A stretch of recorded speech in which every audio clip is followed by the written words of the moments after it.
Τι είναι αυτό? Ένα σπουργίτη.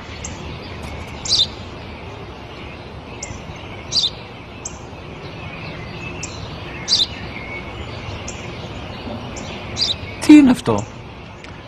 Μόλις τώρα στο πατέρα, σπουργίτη είναι.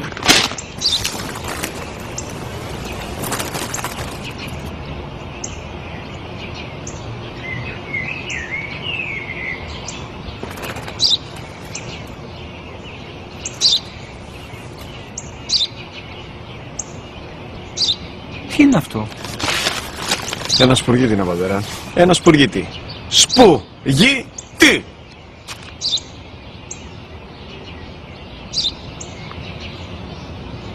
Τι είναι αυτό? Γιατί το κάνεις αυτό το πράγμα, μπορείς να μου πεις? Τόσες φορές σου είπα, είναι ένα σπουργίτη! Δεν το καταλαβαίνεις! Πού πας?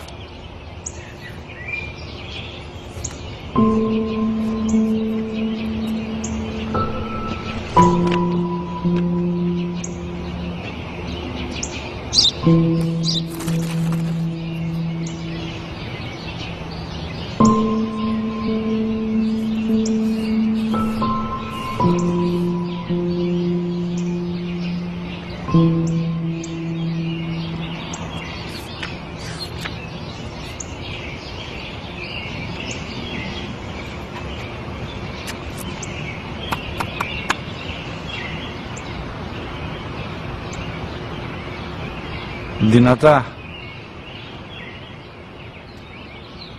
Σήμερα ο μικρός μου γιος που πριν λίγες μέρες έκλεισε τα 3 καθόταν μαζί μου έξω στο πάρκο όταν ένα σπουργίτη ήρθε και κάθισε απέναντί μας. Ο γιος μου με ρώτησε 21 φορές τι ήταν αυτό και το απάντησα και τις 21 φορές ότι ήταν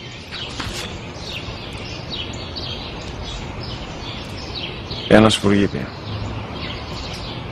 Τον αγκάλιασα τρυφερά και τις 21 φορές που μου έκανε την ίδια ερώτηση ξανά και ξανά χωρίς να εκνευριστώ, νιώθοντας στοργή για το αθώο μου αγοράκι.